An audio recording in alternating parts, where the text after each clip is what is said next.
Yeah. Well, Hey, let's oh, just hey, everybody. That's like like your.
Situation normal.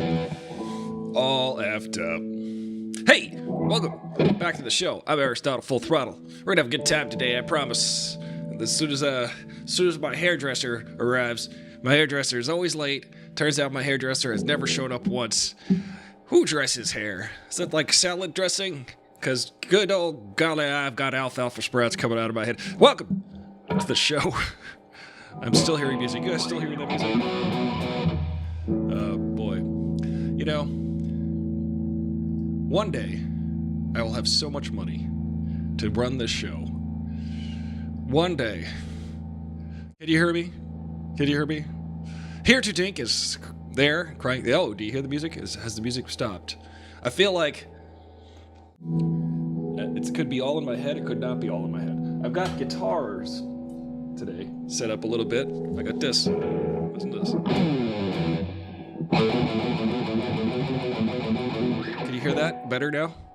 I put like a microphone next to the guitar, so now it might sound actually like it has balls. Let's listen to this. Hold on a second. Or gonads, ovaries of, or gametes of your choice. Hold on. Yeah. I do this, and then I do that.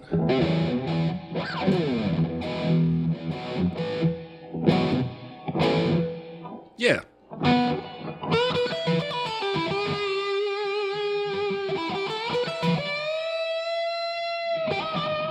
That was sharp.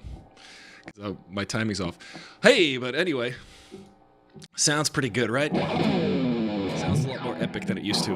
Welcome to the show. It's Monday. It's Juneteenth observed on the 20th. Welcome. Happy Juneteenth. The real Independence Day, if you're here in America. We pretended there was independence for like 100 years. And then suddenly they said, oh, wait, we should probably free the slaves, right? Okay. Well, you know, it's hilarious because this country thinks it. And then I think it was another 50 or 60 years where they're like, oh, yeah, women, they're people too, right? We should probably allow them to participate in government. Ridiculous. It's ridiculous. This country was founded by a bunch of cultists who liked an invisible man in the sky named Jesus H. Christmas. Lloyd Christmas's brother.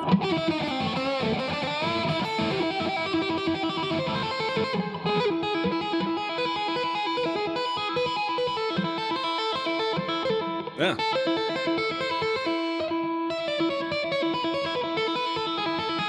I don't know how to play guitars. I'm a drummer now. Welcome to the show. How was your weekend? How was your Juneteenth proper? My Juneteenth observed is wonderful. I'm going to go to Vidcon this week. I'm going to be at the Video Creator Convention in Anaheim, California, right across the street from Disneyland, which I've never been inside Disneyland. I don't know. Have you been to Disneyland? Is it overrated? What's the deal?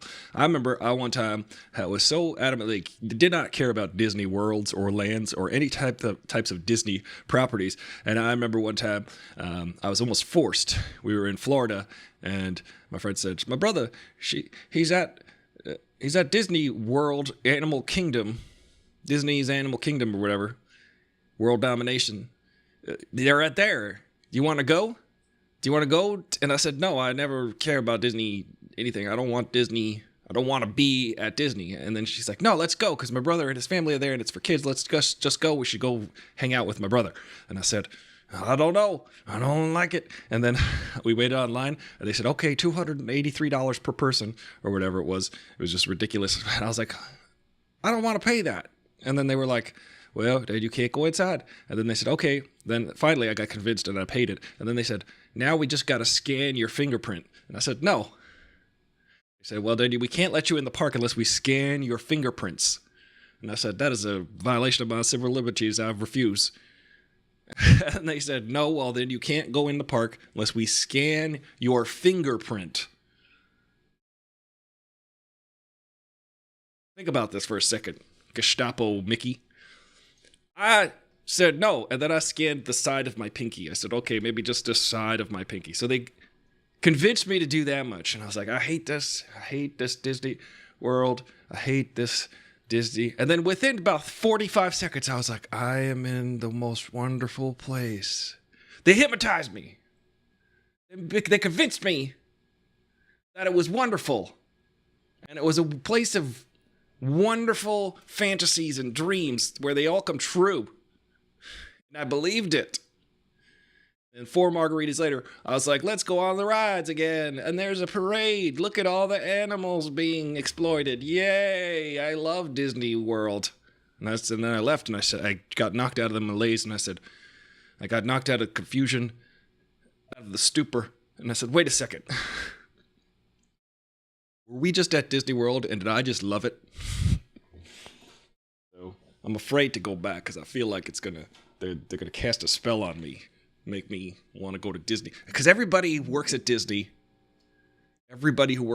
if you notice, this is something I definitely noticed. If you know someone who works at Disney, ask them where they work, right? Watch what happens. They go like this. You go, hey, where do you work? They go, I work at Disney. They go like this. I work at Disney. And the head goes to the side. It's like to train them to work at Disney. And they get excited. They say it with exciting, like an excited tone.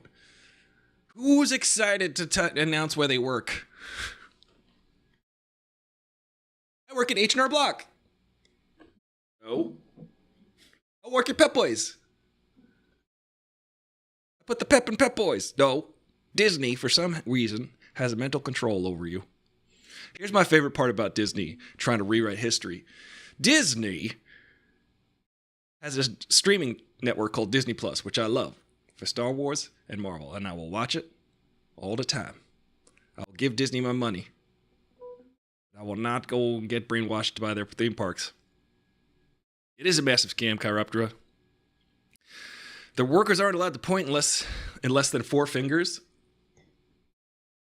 You know, they say when you point, it's always 3 fingers at yourself. Let me just say something. Disney tried to rewrite history. They tried to gaslight us.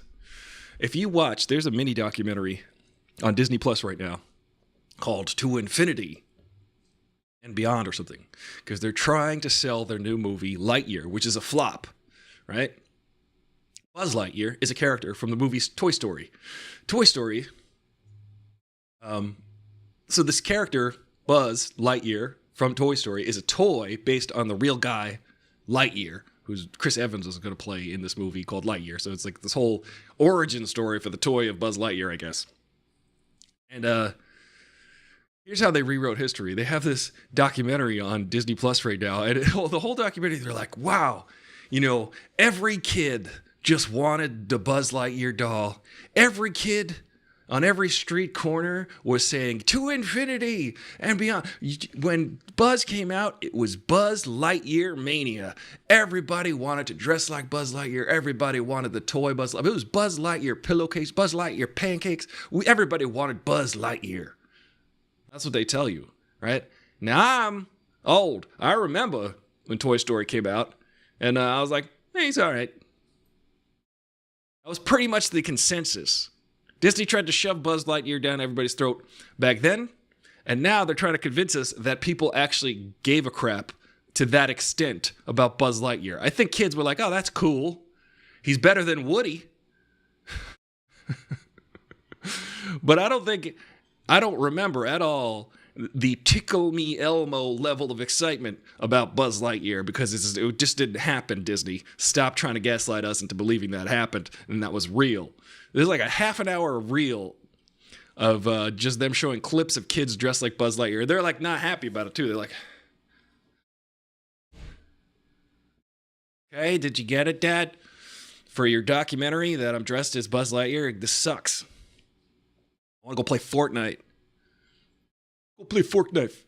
So I said, this is ridiculous, Disney. Now go to Disney Plus right now. Watch what happens.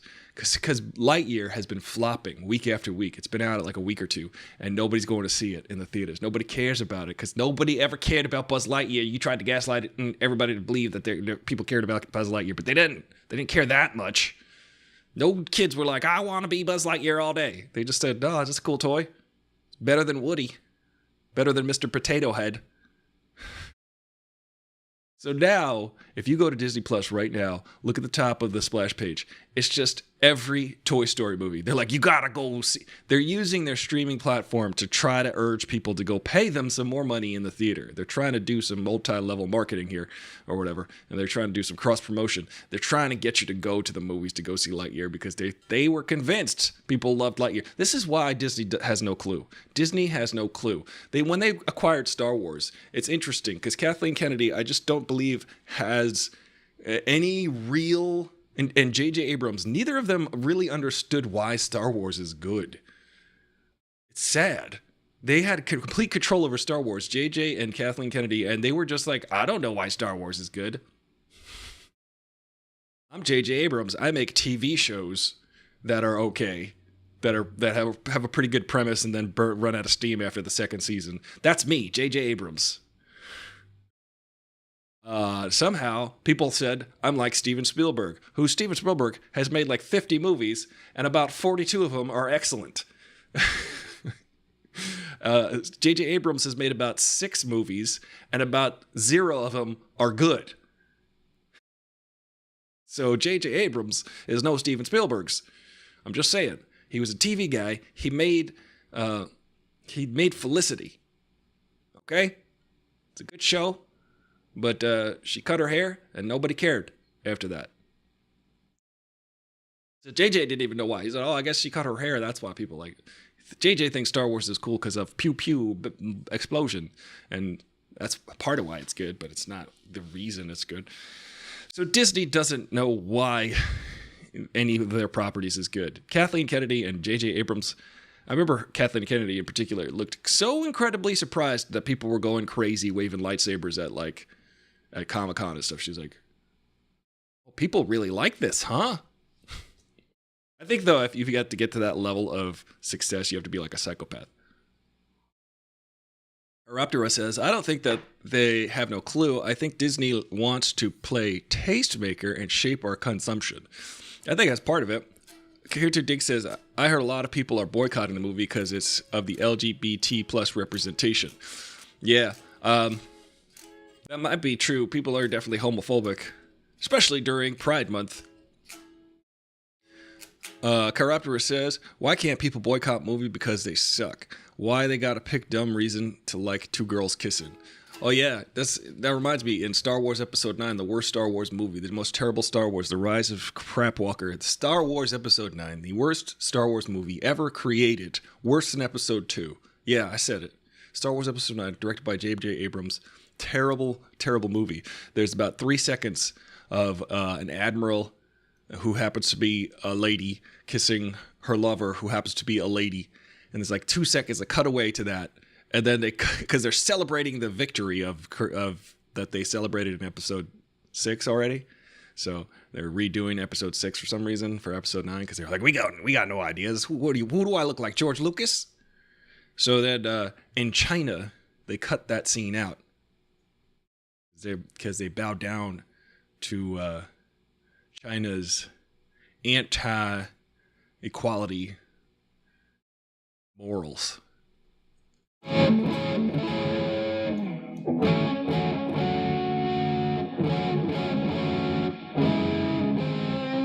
That's dumb.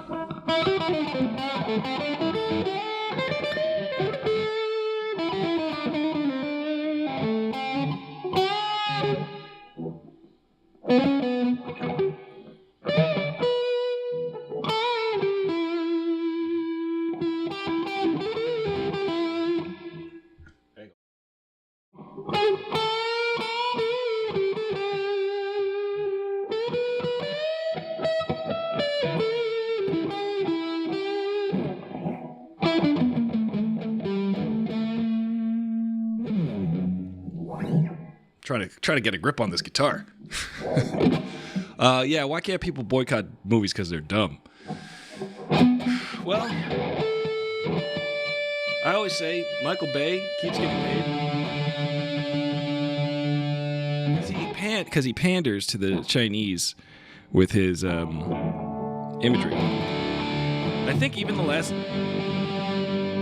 last Transformers movie was like, screw Taiwan, and filmed the whole thing in Hong Kong. And it's like, we're gonna take over Hong Kong.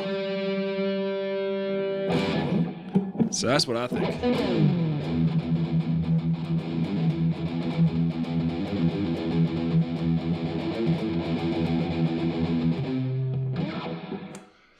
Here to Dink says, I wonder which countries aren't playing Lightyear. I don't know. Infinito. Y ayer. That means yesterday. Y a ver. I love when every time you're speaking Spanish, you gotta lower your voice 12 octaves. You always like, and every time I hear like a commercial on like Spanish speaking television, they're like, y el mañana el café es at Folgers Crystals. There's only 2 voices. If you turn on like Spanish speaking television that I've noticed, is there's 2 voices. There's 12 octaves lower and then 12 octaves higher. So you'll have like 2 people and it'll be like a puppet and they'll be like, ay, el poquito, extraño, ay.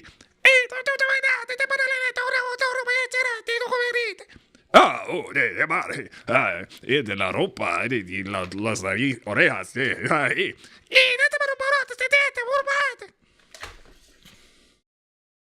You ever notice that? That's it. There's only 2 voices. from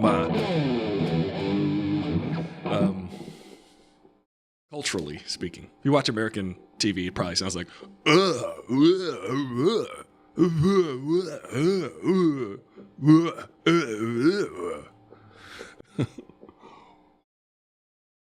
I like when I hear Scottish people making fun of American accents and English people making fun of American. It's very spot on. They're always like, Rick and go yonder. They'll be like, here's what Americans sound like. Oh, dude.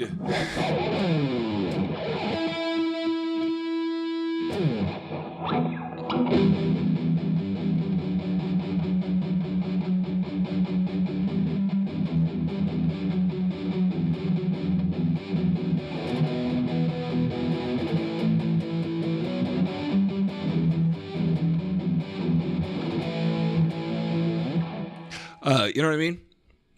So, I feel like... What was the other one?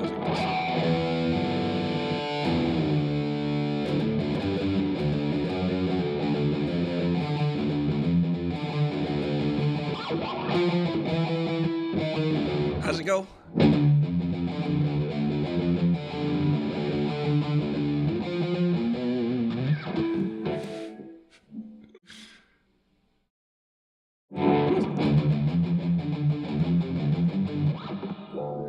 I forget. I lost all my viewers when I was noodling.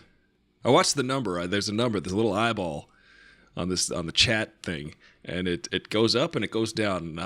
And I try to, if I'm on fire, if I'm yelling about something that I'm angry about, the number keeps going. It goes up and it stays. Then I start to be pleasant and like peaceful, and I start to play like guitar stuff, people, and then the number goes down.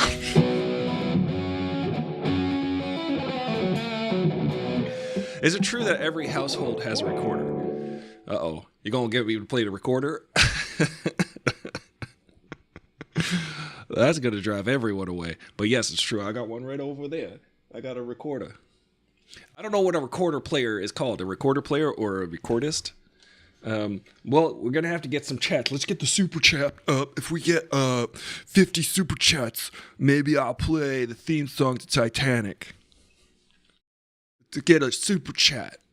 And if you give me some tokens and chats and throw some rings at me, maybe we could get like some, if we get on a train ride on the thing, if we can get on the token, if you could send some tokens. I don't know how this works. What are we doing? Just yell at us. It's okay. All right, I'll yell at you. Give me something to yell about.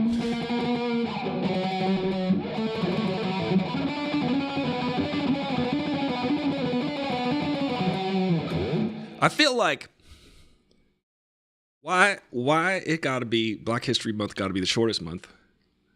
Juneteenth, why gotta share Pride Month? Why can't they just do Pride Month like the month before or the month after, and then just have like one long party? Like it's like Pride Month, and then it's Juneteenth month, and then I don't know, 4th of July, not 4th of July. Juneteenth should be in, I don't know. I'm just saying it should be extended. It shouldn't be all like, oh, the minorities, we got to bunch all the minority holidays together. I think it should be like all year, just parties. You know, I find it interesting how people can't wrap their heads around certain things. You know, like the they, them pronouns. They go on and on about, I don't get the they, them. And if you say they, them, I don't get. Is it more? And then I go like this. Some people, like, instead of saying he or she, they just say they. And that's how long it takes to understand that.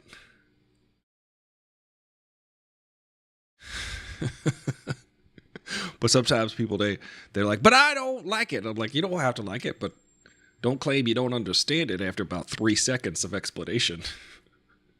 It's about 3 seconds. When you were as a kid, you said, that's a boy, that's a girl, he, she, right? Now try this one, they. That's not hard, is it? Is it? Because if you're saying that's difficult, then you're being difficult. So that's my gripe about people who are don't understand non-gender conforming and whatnot. But, Chiroptera says, maybe I'm homophobic, but I think it sucks when artists are like, happy pride, I drew 2 conventionally attractive girls kissing, available at this print in my shop. Yeah, well, they're trying to expand their audience to straight white dudes who generally have all the money. But, it's interesting, though, because there's a really cool photographer, I forget what they're called, but they have like all kinds of people and shapes on their page all the time.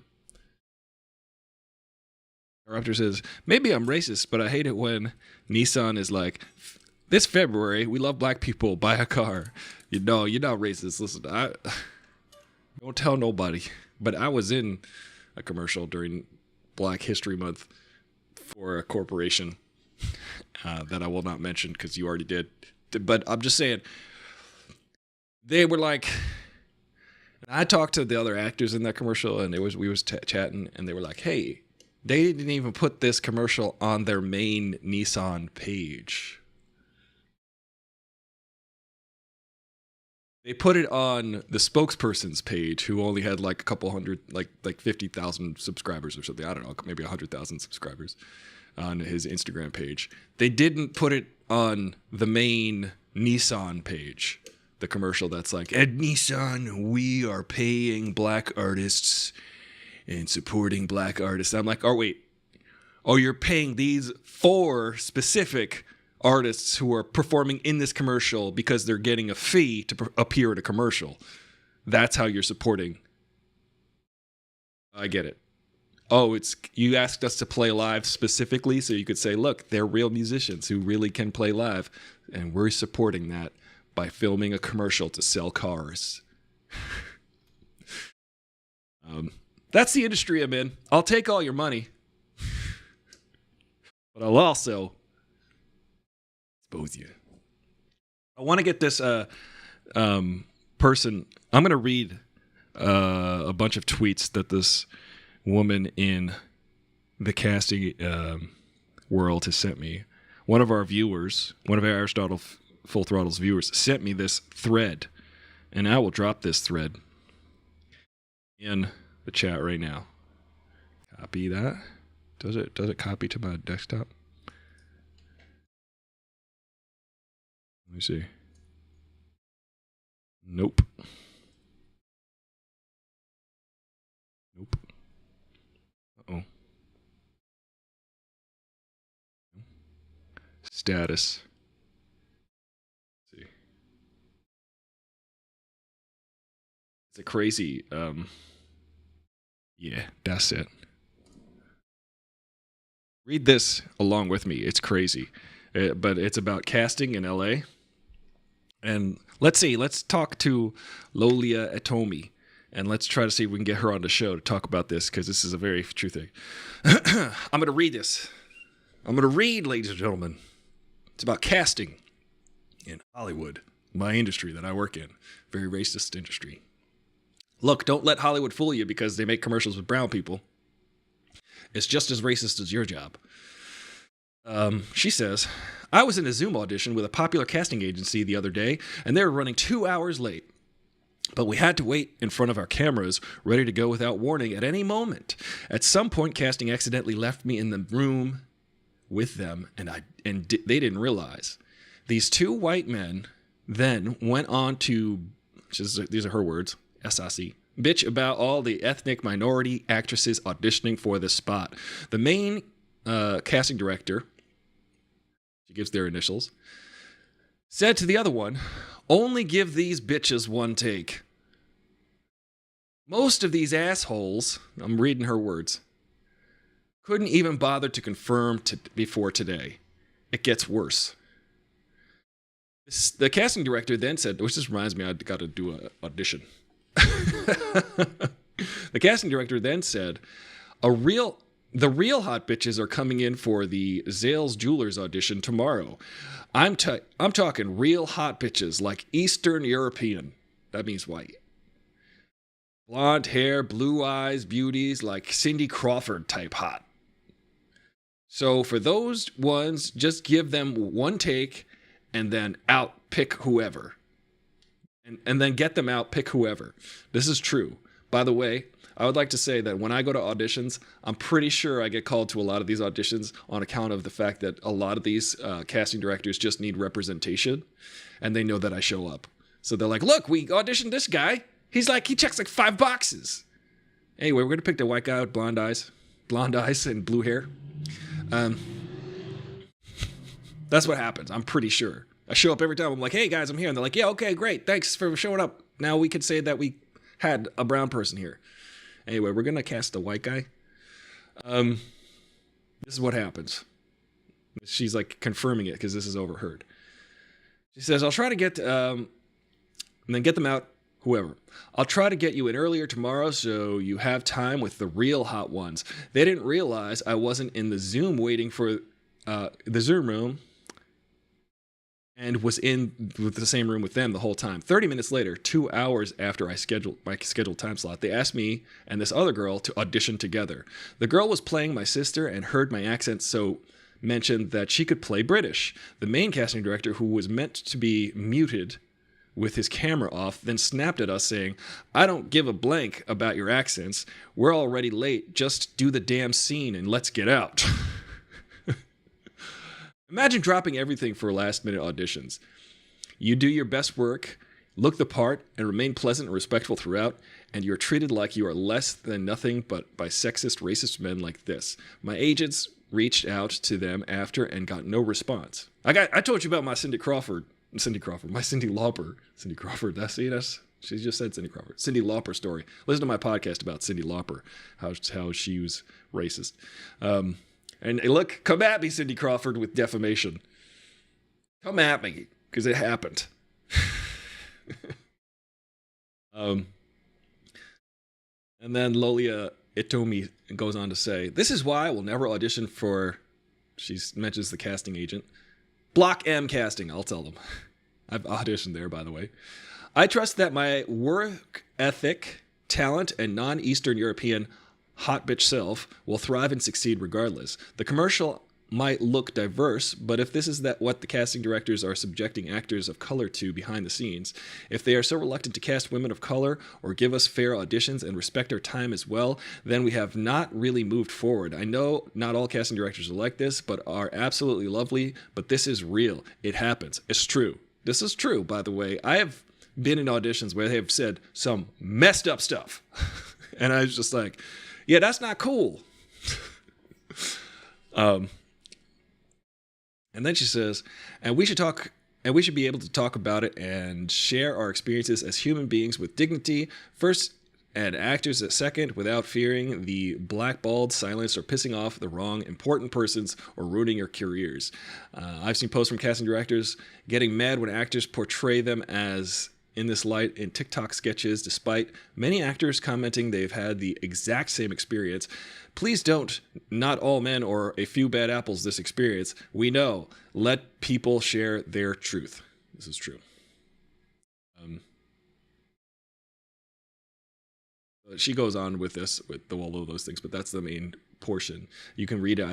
I shared the link to it, to the story. But it's just kind of insane. It's.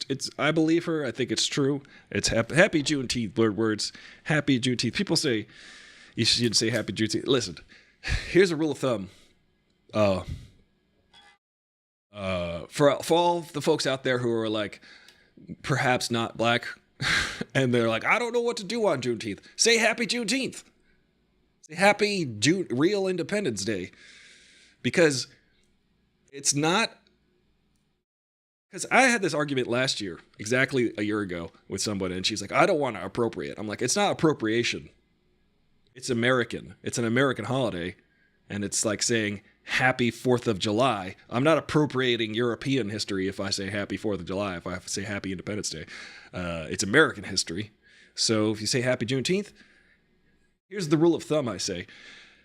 If something is in the news where, like, an innocent black person is shot to death by the cops, this is for people who don't know when or to say something or not say something. If something bad happens, like a bunch of people at a supermarket are murdered who happen to be targeted because they're black, maybe listen. Maybe just listen. to what people have to say about that. If something good happens, like we get the first multi-ethnic vice president of the United States, say, yeah. It's okay to congratulate that. It's okay to celebrate the wins. But if there's something that's bad happens, maybe take a moment and go, okay, let me listen to see what's going on here. And then if something good happens as a result, be like, yeah. See? That's a rule of thumb. Don't be out there going, this is horrible racism and we should all do better. I mean, like, it's like, yeah, okay.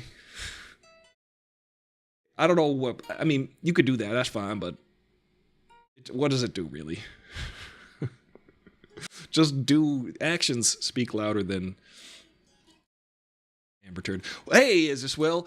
4th of July is like happy separation from British Empire. That's really what it is. It's 4th of July is, okay, we have happy, no more part of a kingdom. Then, sorta.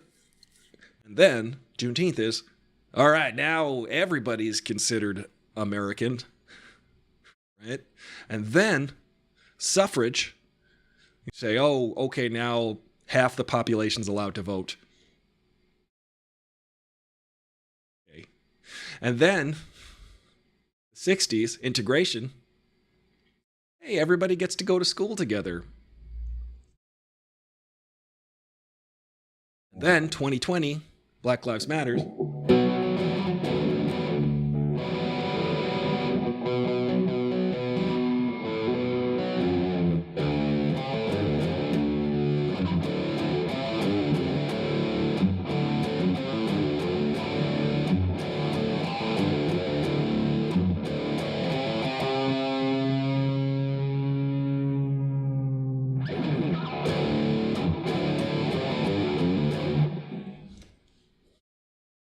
Happy Juneteenth. Happy Judith. Yeah. Happy Juneteenth observed. Sometimes it almost says June 10th in my brain. Happy June 10th. I mean Juneteenth. Observed Monday everywhere. Yes, I said earlier today, I said Happy Juneteenth observed, ladies and gentlemen. You get a day off. You'd say happy day if you get the day off. So MLK Day, say happy MLK Day, got the day off. Unless you're Arizona or whatever. Unless you're a racist state. You know, it's funny to be, I was talking about how they kept Hamilton on the $10 bill because of the popularity of the musical Hamilton. Because they were going to replace Hamilton with Harriet Tubman on the $10 bill. And then they decided, we're going to replace Andrew Jackson with Harriet Tubman on the 20. This was proposed like more than a decade ago. And then you got Trump in the White House going, I'm racist though.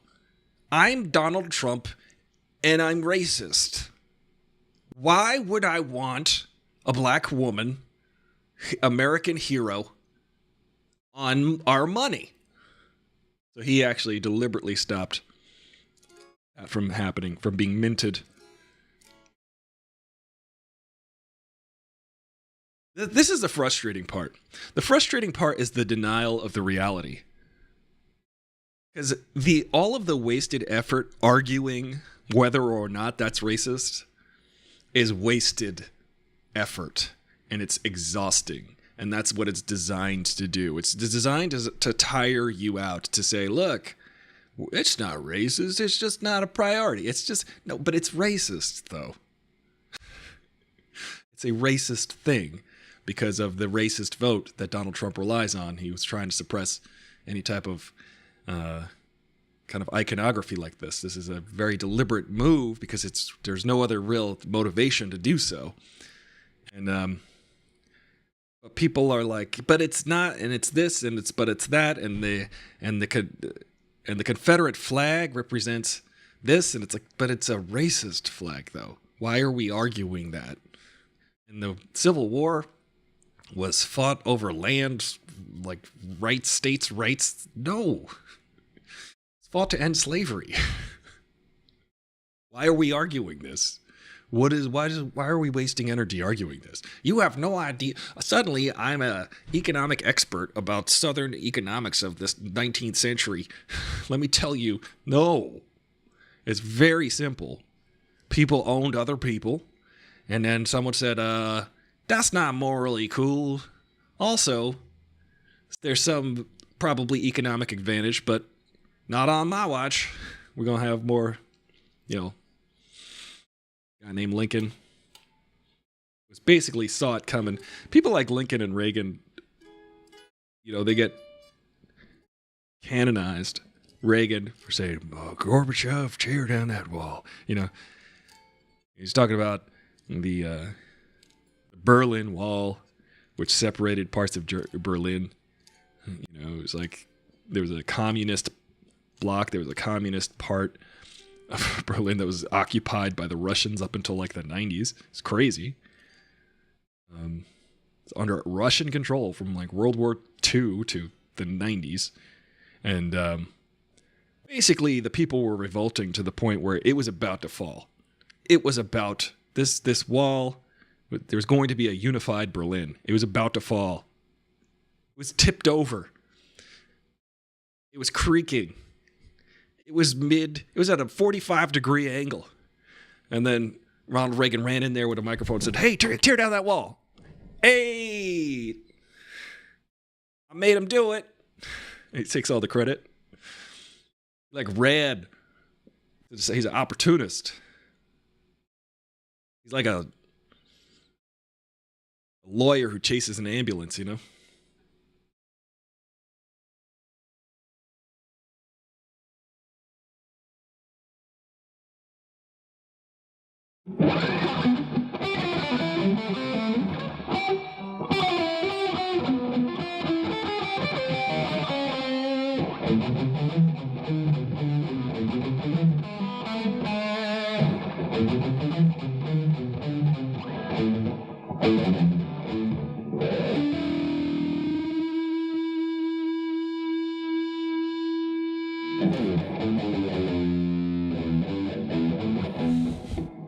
Kelton Lee says, it's like if the Germans wanted to fly a certain flag. Yeah. Exactly.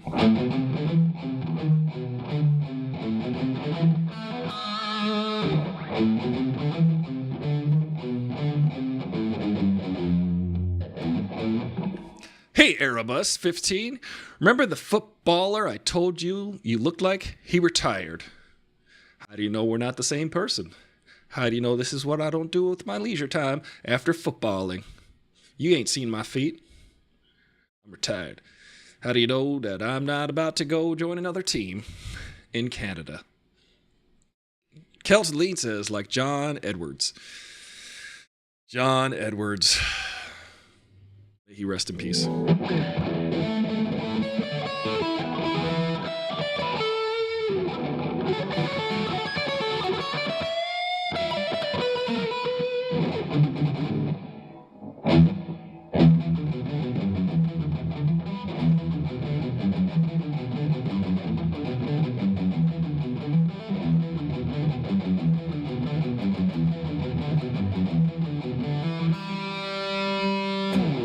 At you with another bomb track.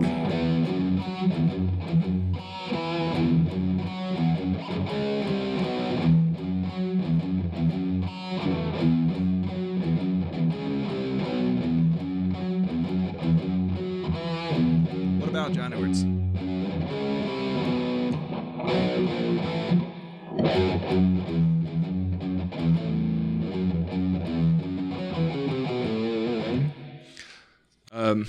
What about John Edwards? Kind of like John Edwards? Yeah. So I'm going to be at Vidcon this week. Come at me, bro. Come say hi. I'm going to hand out some stickers. I'm going to promote the show. I'm going to ask for jobs. I'm going to say, hey, hire me. I'll do a thing. I'll do this. Watch this.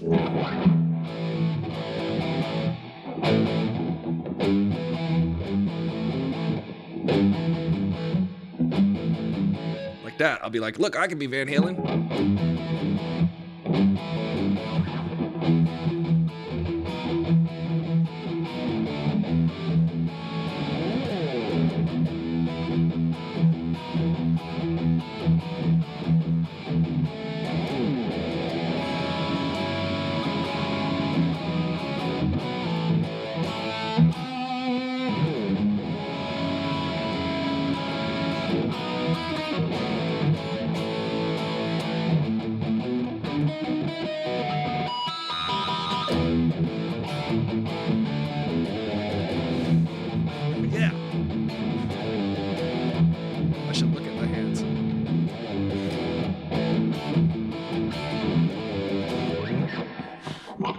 should also remember how to play.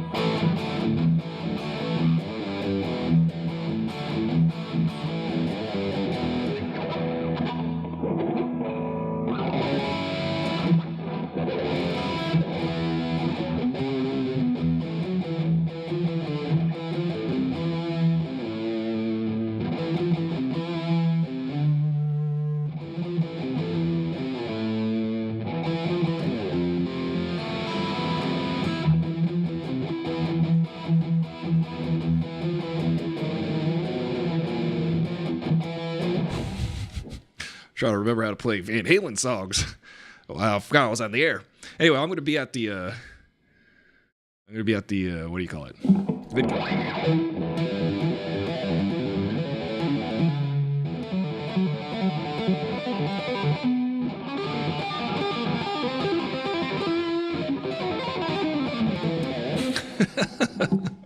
My fingers ain't what they used to be. Look at these, they're sausages. These are better for playing drums and bass. Chiropter says, you know what I think of the biggest gaslights is one of modern era is kombucha. Yeah, where they're like, yeah, we could turn mushrooms and dirt into a soft drink that costs $7. How about it? I just dug this up in my backyard. You want some? I put some carbonation in it. It's made of mushrooms and fungus that we found. It's on a tree somewhere. We chopped a tree down. Is there a special, let's see. Isis Will says, so Eddie on the season of The Stranger Things seems like an homage to Eddie Van Halen. I'm sure it is. I haven't seen this season of Stranger Things. Still have to finish last season. Because last season I was like, that lady, she looked like Uma Thurman. She's a real good actor. She looked like Uma Thurman. She's a real good actor. She looked like Uma Thurman. What's her name? Maya Hawke? Ethan Hawke and Uma Thurman's kid. Maya Hawke. She's a good actor. So I liked last season because I said, Maya Hawke is good at acting. And she's also in Once Upon a Time in Hollywood, one of my favorite movies ever, really. Is there a special vocalization that fans can use to find you? Yeah, like this. They can go.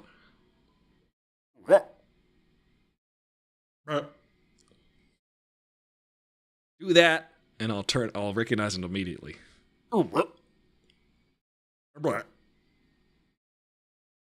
Let's do that. It's subsonic.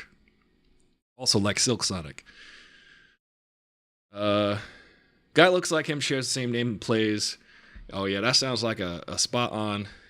It's probably because Eddie died 2 years ago, and then they said, you know what? We're writing a new season of Stranger Things, and Eddie is a hero of the 80s. Just look at his pants. Eddie Van Halen. Yeah, Eddie Van Halen. You guys know this one?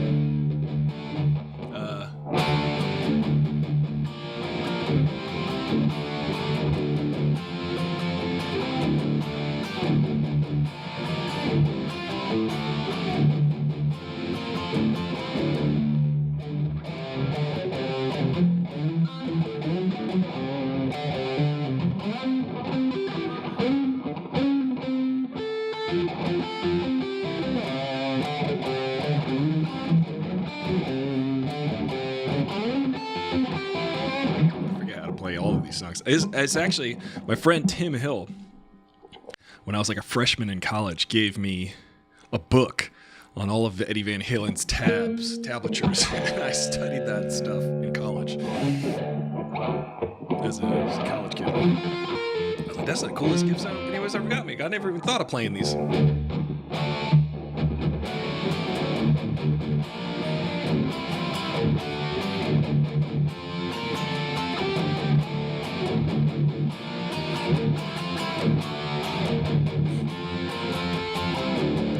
Yeah, it's pretty great. It's pretty cool. Crafty. He's crafty at that. He was a inventor of styles that people have emulated. The dude invented like 12 or 24 guitar techniques. It like invented, or at least integrated them all into his playing and popularized them, and they had never been played before. But it's kind of insane. It's kind of insane how influential of a guitar player he was.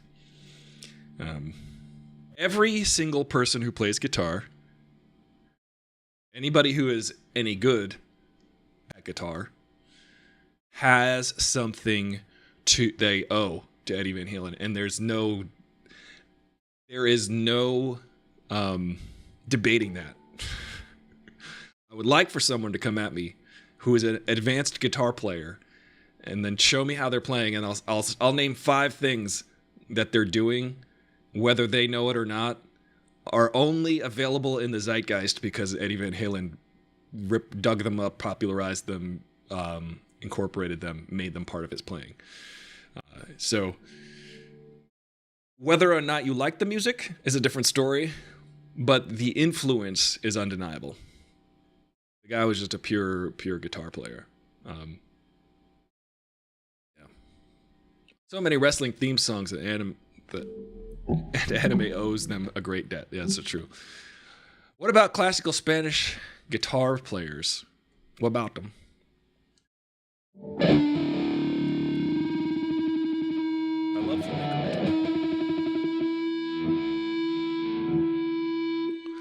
However, if I would ask you to find an advanced classical Spanish guitar player and ask them what they know about Eddie Van Halen, and they will tell you. This is definitely coming from a musician who has been around lots of other musicians, and there are certain sacred, hallowed grounds where you just go, "Oh yeah, that guy changed everything," and Eddie Van Halen's one of those guys. Whether or not you're a fan of his music, if you are advanced at guitar, you'll just be like, "Oh yeah, he did that cool thing where he did this thing. Now we all do it." But yeah, I guarantee you that if you go to Spain and you find a long-haired flamenco, because you have to have a ponytail, I noticed when I was in Spain, and you have to be sitting on like the steps of the royal palace in Seville, and you have to be playing something. But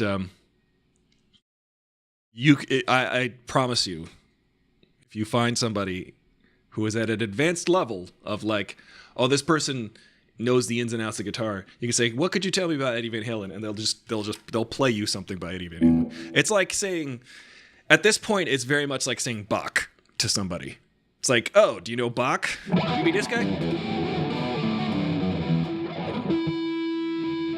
You would just launch into some Bach.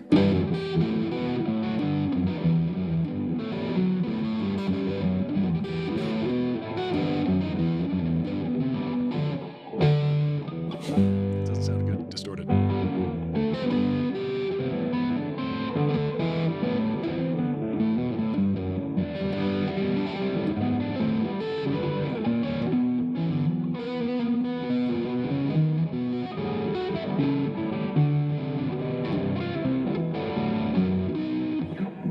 You'd just do that. You meant from the 19th century? Well, I meant anybody after 1984. Anybody who's played guitar after 1984. Anybody today who learns guitar. Anybody. Yes. Yeah, I mean, there's just certain people who just changed it for the game. If you throw their names out there for people who are guitar aficionados and guitarists of advanced levels, you go, let me learn a little bit of this, a little bit of that. And then you say, oh, here are the benchmarks in the history of my instrument. And one is Eddie Van Halen.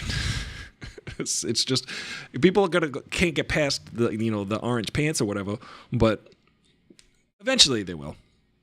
I'm sure that like when Mozart walked around with a powdered wig, people were like, what's this powdered wig dude doing? But it didn't really matter. Let me just put it this way. The Smithsonian, and you can watch this on YouTube, the Smithsonian interviews Eddie Van Halen, and they have a guitar rig next to him, and they're like, Eddie Van Halen, for your cultural contributions, could you please show us some of the stuff that you do? And he stands there and just demonstrates a lot of the stuff that he has invented. And it's really freaking cool. It's just really, really cool.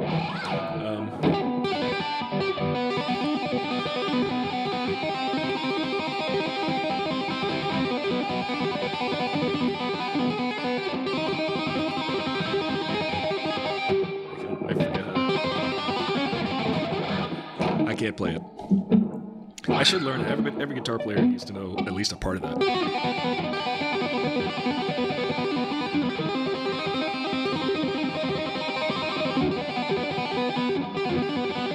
19th century film critic. Well, a trip to the moon, it was very fascinating. I really thought they went to the moon, and they shot the moon in the eye, and then the eye just exploded like a pie. Anyway, my name's Gene Shalit. Is This Will says Hendrix expanded the palette. Van Halen took all the new colors and applied the virtuosity of prog to punk. Then yes, Jimi Hendrix.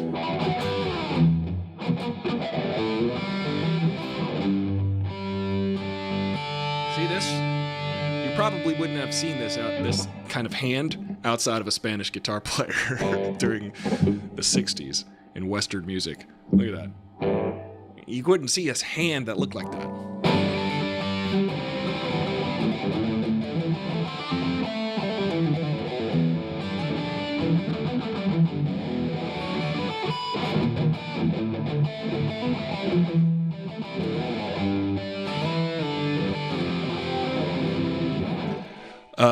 As a rule of thumb, and all other fingers, I don't try to play any Van Halen. Yeah, there's certain artists I think it's funny that when people try to cover. Van Halen is one of them. Sometimes you're like, okay, cool, you learned all the notes, but it doesn't sound like musical, because Eddie Van Halen had a knack of doing something that's highly technical, but also so in the pocket and musical. And I think he never tried to do anything less than that. I think a lot of times people try to get super technical. It sounds like a lot of Wheatleys, but Eddie Van Halen always did something with like a musical movement in it, with an actual thought of composition, movement, development.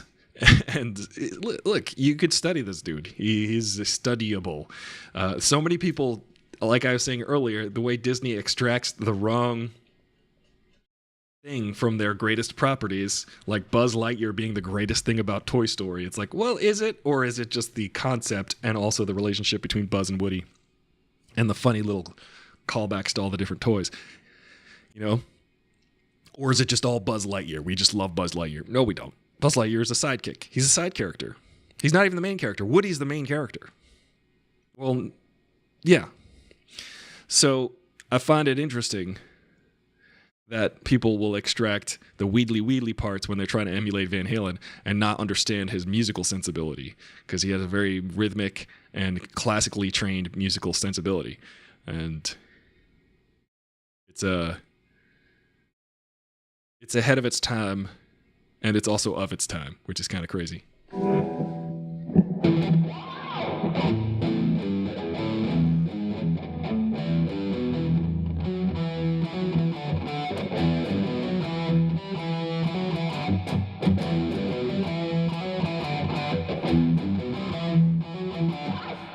Eddie Van Halen invented that riff. You know, he did that in a day. He said he heard Michael Jackson's song Beat It, and he said, it needs a guitar riff that is catchy. And then he goes, how about this?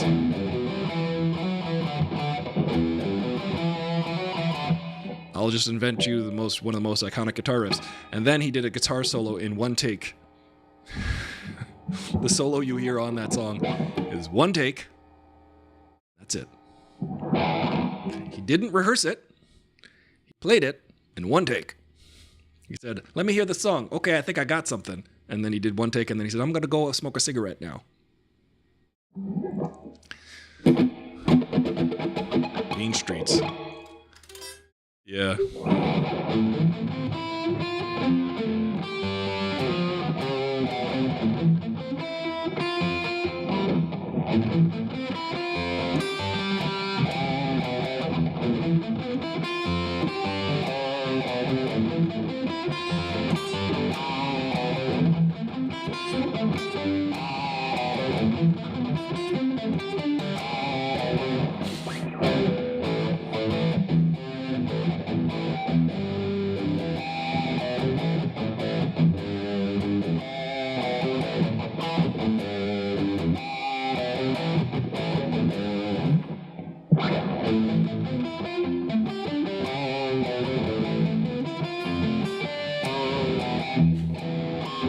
sounds better on my old Les Paul. Trying to find that. His riffs were the perfect mix of prog and metal. Yeah, they were. I mean, it's just good stuff. It's good stuff. You don't have to like it, but I respect it. I respect it. I think, like, when someone changes the game on you, listen, Carrot Top, you changed the game, Carrot Top.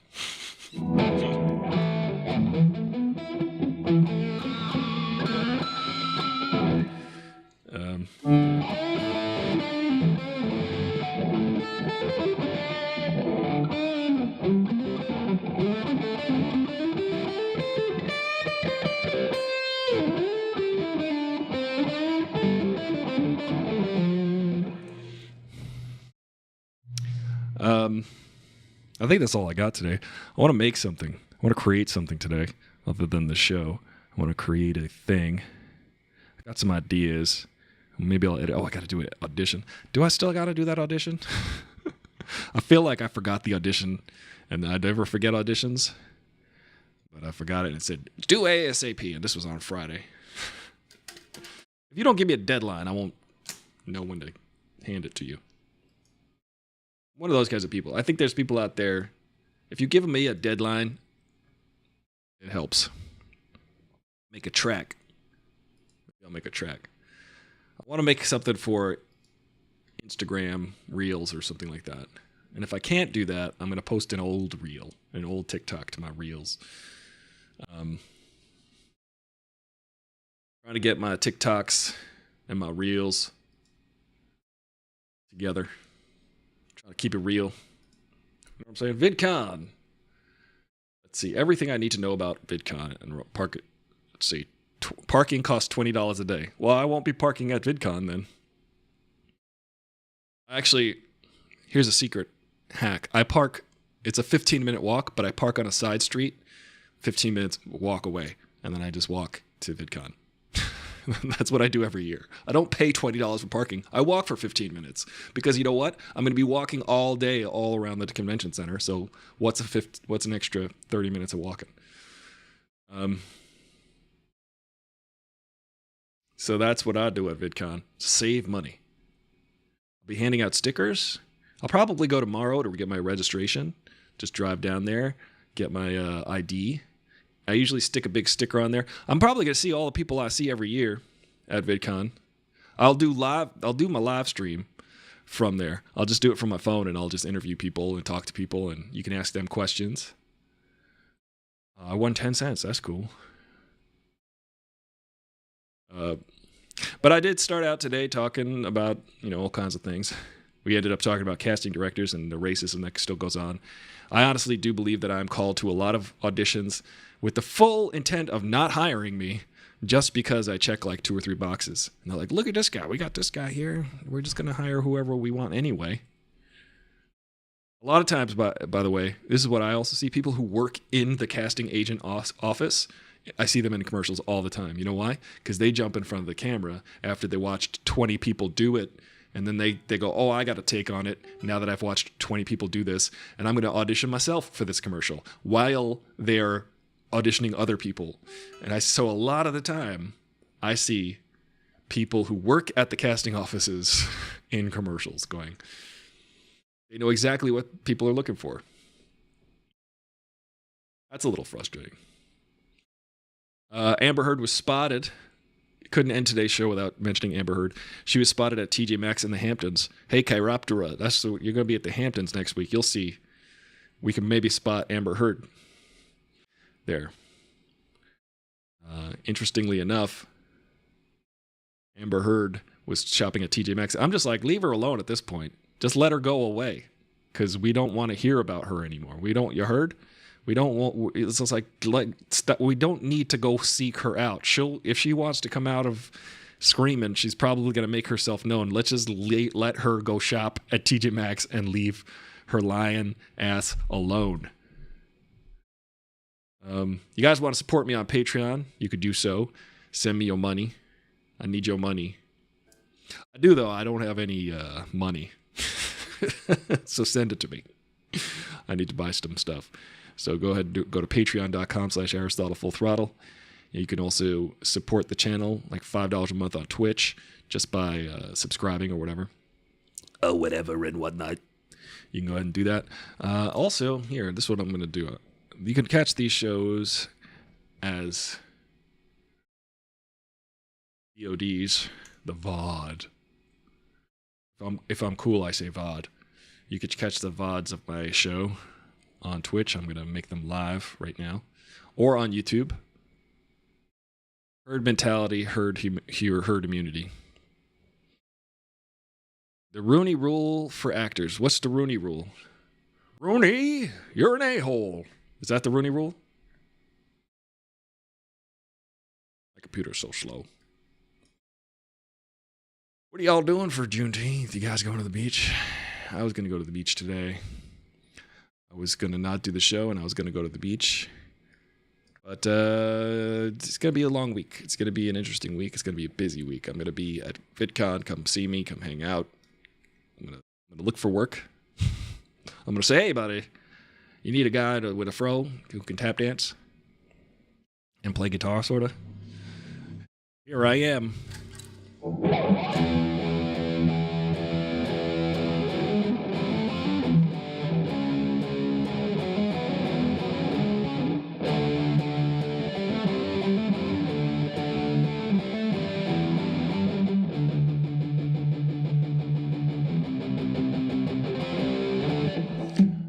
Hear something. You guys hear that? What's my password again? You guys can hear that. Remember this computer. That's someone else's Twitch, by the way.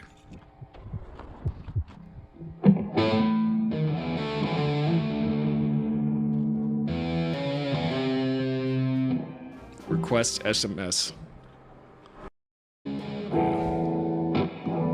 That's me playing just now.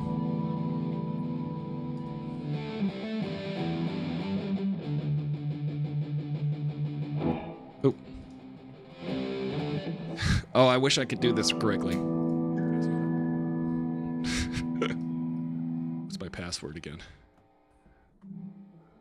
You guys remember this computer. This is funny. That's someone else's Twitch, by the way. Turn that off. Yes. Can I log in? My own thing? No. Anyway, you have any more questions for me before I go at the pool? Wait, you tap dance? I did a flat ball change one time. Corruptor. What? Come at me. I could do a step ball change, flap ball change. No, I can't tap dance. I'll tell you why I can't tap dance. I learned how to tap dance, sort of. They showed me. No, listen. More accurately, they showed me how to do it. Second, but even more accurately, they would put an entire chorus line in front of me, so you wouldn't have to see me try. I would just do the arms, and then all the kids in front of me would do the tap dancing, and I would just do the arms because they said, "This guy, he's hopeless. We're not gonna try to teach this kid how to dance. He's terrible." You're at the pool? I should go. I need to do a lot of stuff today before the post office closes. And then, but I don't really want to. I'd much rather just take naps. Is that acceptable? Is that an acceptable way to do things these days? Just nap all day?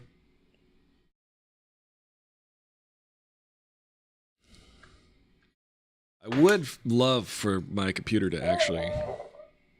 Oh, I thought I killed him.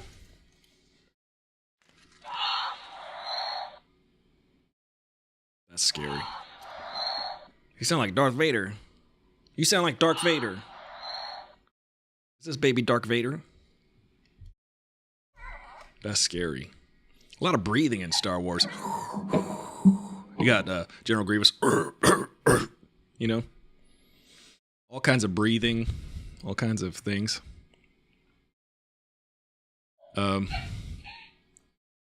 Unpublished. You guys can check out my rant on Amber Heard from last Friday here. I'm publishing all of my last 4 shows. I got a January 6th rant I did on Thursday. For some reason, I can't upload these to the podcast. You can listen to the show as podcast, but I can't upload them because they're like, nah, something about it. Something about these episodes we cannot allow. Do you have a favorite song that you'd like for me to play?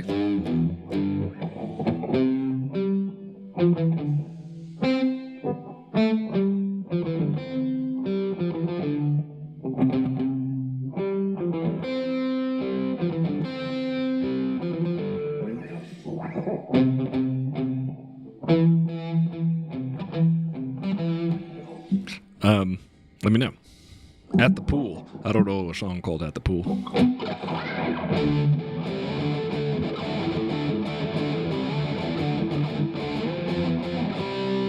Highway to the Danger Zone.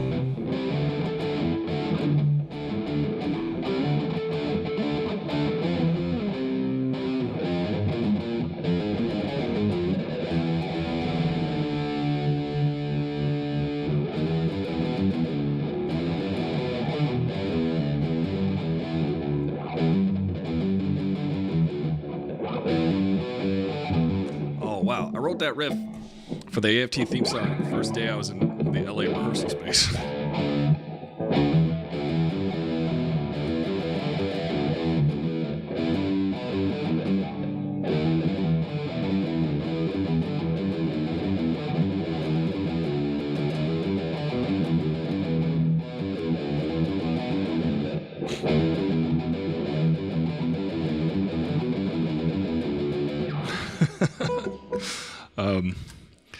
Yeah, that's a riff. That's a riff if I ever heard one.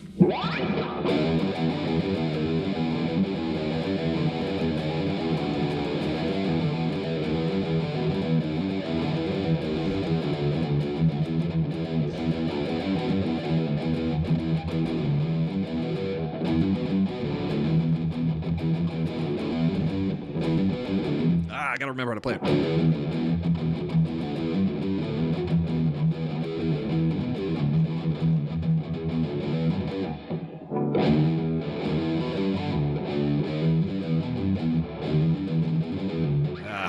I gotta go back and relearn those songs. Yeah, that's a good bass riff, though, if I don't say so myself.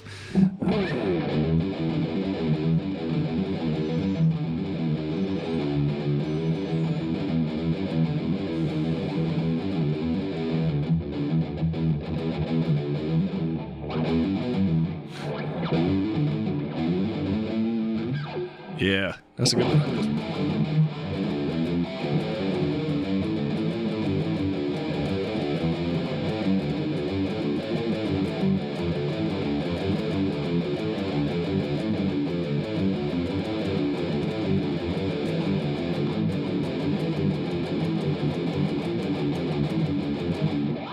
Sorry, I got lost. I got lost and dazed and confused. All right. I think it's time. It's time. Publish video. Any other requests before I go? Try to pull out of the recesses, the bowels of my brains.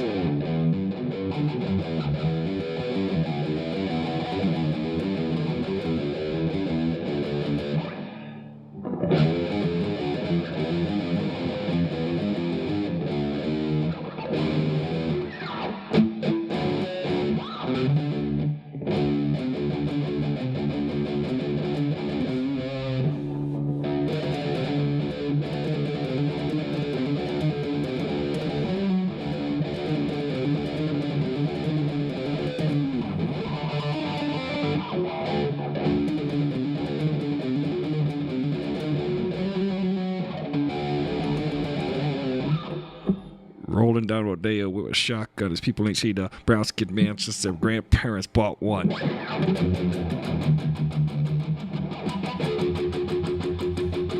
Roll down Rodeo with a shotgun as people ain't seen the brown skinned man since their grandparents bought one.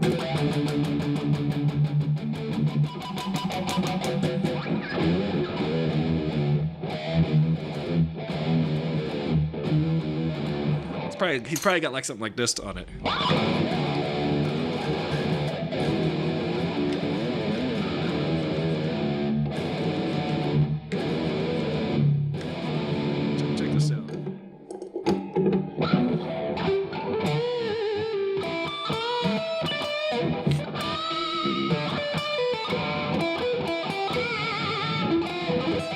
everybody leave before I do. Whammy bar, everybody. It's good stuff. Good stuff. Kids love it. Get some more whammy in your music, kids.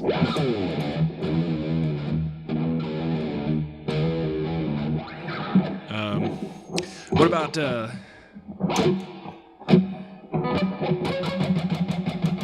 that's pretty much the song.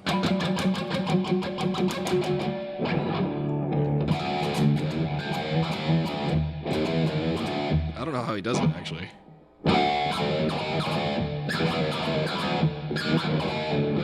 Is that the song I'm thinking about? Rodeo? Rolling down Rodeo with my shotgun. That's what I think of every time I drive down Rodeo. These people ain't seen a brown-skinned band since their grandparents bought one.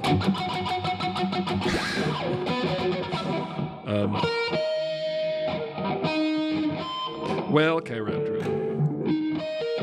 This is what I want to see in a couple weeks.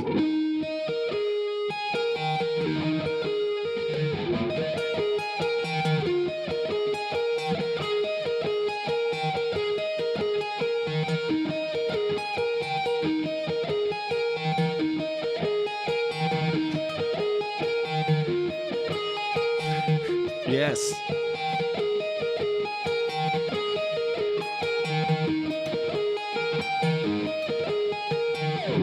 That's the theme, or at least the theme song that they picked for the new Thor movie, Sweet Child O' Mine. Because the song's about a lover. However, I think they're going to introduce baby Thor in the new movie. Because it's called Sweet Child.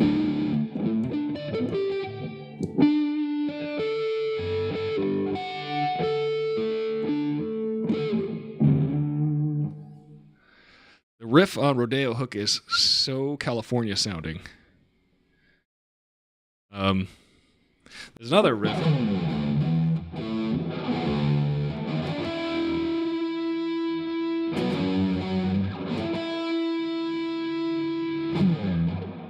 The riff for Discotheque.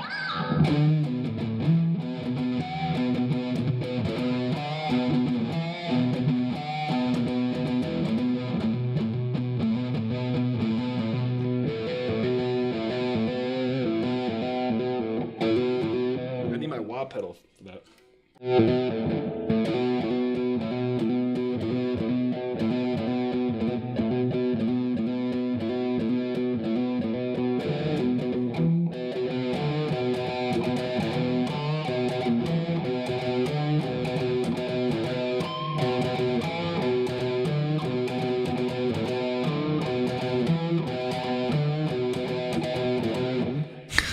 Discotheque.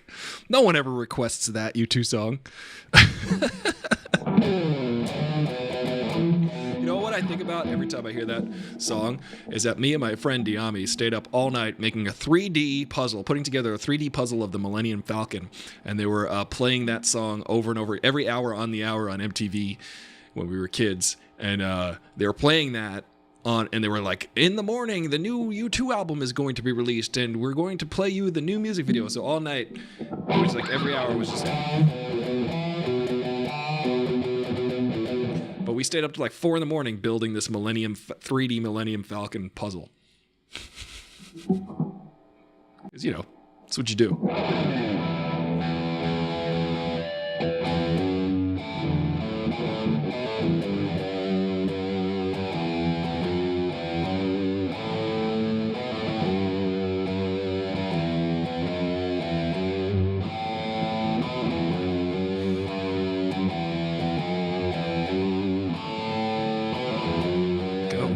It up.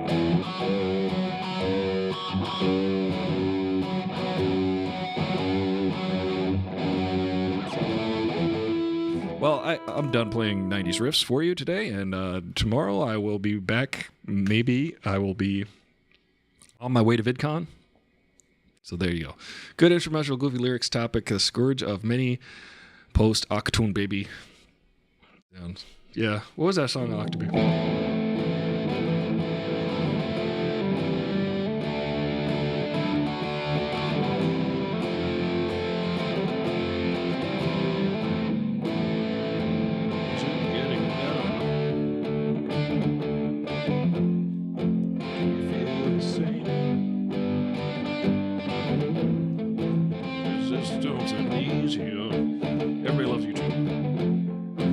got someone to blame.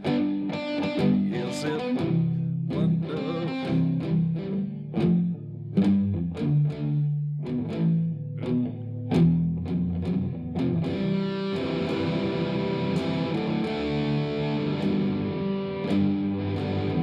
Well, what's the next chord? Someone shout it.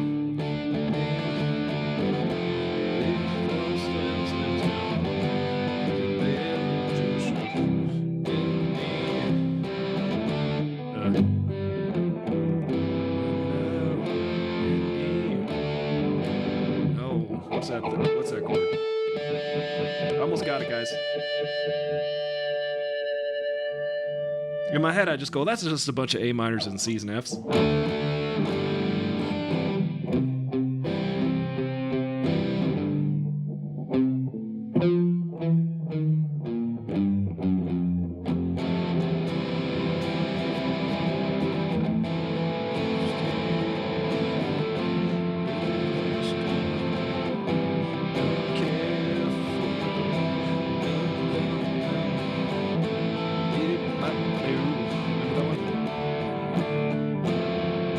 That song is sung way better by Mary J. Blige.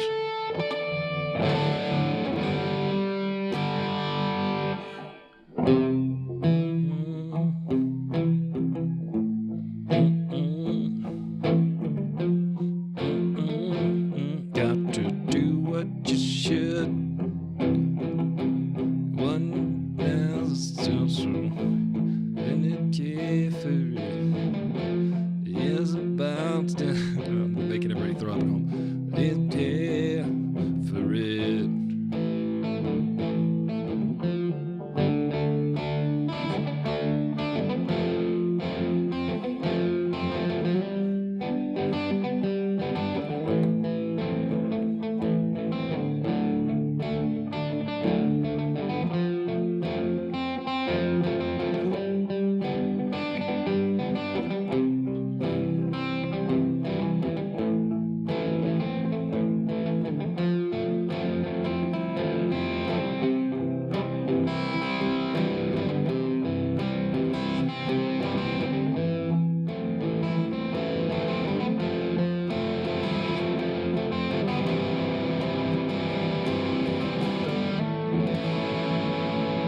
Thank you.